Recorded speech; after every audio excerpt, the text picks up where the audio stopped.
বন্ধুসকল আপোনালোকৰ মাজত এটা ভিডিঅ' লৈ আহিছোঁ যেটো হ'ব প্ৰত্যেকজন মানুহৰ জৰুৰী।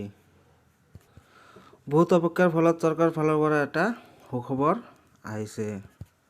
আপোনালোকৰ যিসকলৰ ৰেচন কাৰ্ডত নাম নাই সেইসকলৰ ৰেচন কাৰ্ডৰ নাম দিয়াৰ বাবে ৰেচন কাৰ্ডত সোমাব পাৰিব। তাৰ বাবে চৰকাৰৰ তৰফৰ ফালৰ পৰা এটা নোটিছ জাৰি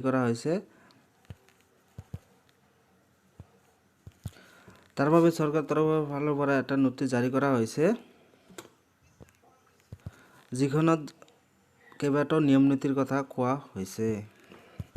তাত এলিজিবিলিটিৰ কথাও কোৱা হৈছে আৰু কিছুমান নথিপত্ৰৰ কথাও কোৱা হৈছে। যিখিনি আপোনাৰ যদি আছে তেন্তে আপুনি ৰেচন কাৰ্ডত নাম অন্তৰ্ভুক্ত কৰাৰ বাবে আবেদন কৰিব পাৰিব। বন্ধুসকল আপোনালোকৰ প্ৰত্যেকৰে ৰেচন কাৰ্ড আছে আৰু যিসকল চৰকাৰী চাকৰিয়াল সেইসকলৰ নাই আৰু বাকি যিসকল দুখীয়া মানুহ আছে সবৰে ৰেচন কাৰ্ড আছে। কিন্তু যিখিনি মানুহৰ নাম আছে সকলো সদস্যৰে এটা পৰিয়ালৰ সকলো সদস্যৰে নাম নাই। ধৰি লওক এটা ঘৰত 10 জনমান সদস্য আছে কিন্তু নাম আছে 6 জনৰ। কিন্তু বন্ধুসকল যোৱা 29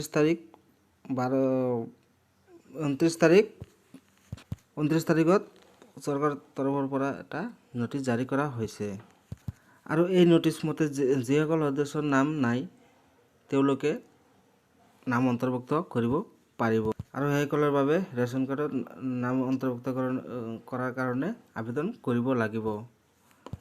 আৰু কেনেকৈ কৰিব লাগিব, কি প্ৰক্ৰিয়া ইউজ কৰিব লাগিব, কি নথিপত্ৰ লাগিব, সকলো তথ্য আজি আপোনালোকক মই দিম। বন্ধুসকল আপোনালোক প্ৰথমতে যিখন নোটিছ আপোনালোকক দেখুৱাই আছো সেইখন চৰকাৰৰ তৰফৰ পৰা জাৰি কৰা হৈছে। তো ইয়াতে কি আছে মই ভালকৈ বুজাই দি আছো। ইয়াৰ দ্বাৰা জিলাখনৰ অধীনত ৰেচন কাৰ্ডৰ হিতাধিকাৰী পৰিয়ালৰ সমূহক জনোৱা হ'ল যে সেন্সাস 2011 এনপিআৰ অনুযায়ী যদি কোনো পৰিয়ালৰ সদস্যৰ নাম তেওঁলোকৰ ৰেচন কাৰ্ডত অন্তৰ্ভুক্ত হোৱা নাই তেওঁলোকে তলত উল্লেখ কৰা নথিপত্ৰ সমূহ নিজ সুলভ মূল্যৰ দোকানীৰ ওচৰত সোনকালে জমা দিবলৈ অনুৰোধ কৰা হ'ল।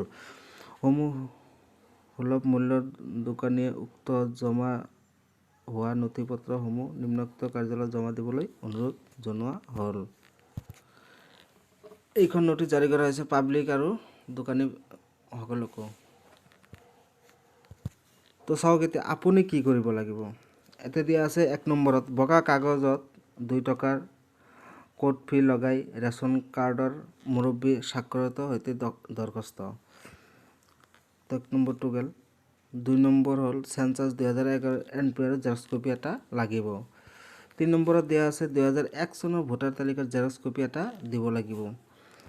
4 নম্বৰ পৰিয়ালৰ সদস্যৰ সেন্সাস 2011 মতে তলত দিয়া ধৰণে দিব লাগিব। এটা চাওক কি দিব লাগিব। সদস্যৰ নাম দিব লাগিব, বয়স, লিংগ আৰু সম্পৰ্ক, কাৰ্ড হোল্ডাৰৰ সৈতে। 5 নম্বৰত চাওক প্ৰত্যেক সদস্যৰ আধাৰত জেৰক্স কপি এটা লাগিব। অৰ্থাৎ যিসকল সদস্যৰ নাম অন্তৰ্ভুক্তকৰণৰ কাৰণে আবেদন কৰিব সেইসকল সদস্যৰ আধাৰৰ জেৰক্স কপি দিব লাগিব। 6 নম্বৰত আছে 2011 চনৰ ভোটাৰ তালিকাত নাম অন্তৰ্ভুক্ত নোহোৱা সদস্যৰ জন্ম স্কুলৰ প্ৰমাণ পত্ৰ জেৰক্স কপি লাগিব। 7 নম্বৰত আছে 12 সংখ্যা যুক্ত নতুন ৰেচন কাৰ্ডৰ নাম থকা পাত 2টা জেৰক্স কপি লাগিব। 8 নম্বৰত দিয়া আছে ভেলিড মোবাইল নাম্বাৰ এটা লাগিব। অৰ্থাৎ এটা মোবাইল নাম্বাৰ দিব যেটো মোবাইলত চৰকাৰৰ তৰফৰ পৰা যদি কিবা কন্টাক্ট কৰিবলগীয়া হয় এইটো নম্বৰত কন্টাক্ট কৰিব। 9 নম্বৰত আছে ৰেচন কাৰ্ড হোল্ডাৰৰ বেংক একাউণ্ট জেৰক্স কপি এটা লাগিব আৰু ৰাজহ চক্ৰৰ নাম। 11 নম্বৰত আছে গাঁও পঞ্চায়তৰ নামটো দি দিব। 12 নম্বৰ হৈছে সংলগ্ন সুলভ মূল্যৰ দোকানীৰ নাম আৰু কোড নম্বৰ। অৰ্থাৎ আপোনাৰ সুলভ মূল্যৰ যিখন দোকানী আছে দোকানীজনৰ নাম আৰু তেওঁৰ কোড নাম্বাৰটো দিব লাগিব। একেবাৰে শেষত আছে আপোনাৰ কোভিড-19 শোচনীয় পৰিস্থিতিৰ বাবে কোনো দৰখাস্তকাৰীয়ে যাতে যোগান বিভাগত দৰখাস্ত জমা দিবলৈ নাহে। অৰ্থাৎ কোভিড-19 এই পৰিস্থিতিৰ বাবে আপোনালোকে যোগান ব্যৱস্থাত যাই সেই নথিপত্ৰবিলাক জমা দিব নালাগে। সুলভ মূল্যৰ দোকানীবিলাকক জমা দিলেই হৈ যাব। সো আজিৰ ভিডিঅ' এইখিনিতে। মোৰ চেনেলত যদি নতুন আহিছে ছাবস্ক্ৰাইব কৰি দিব আৰু শ্বেয়াৰ কৰি দিব। ধন্যবাদ।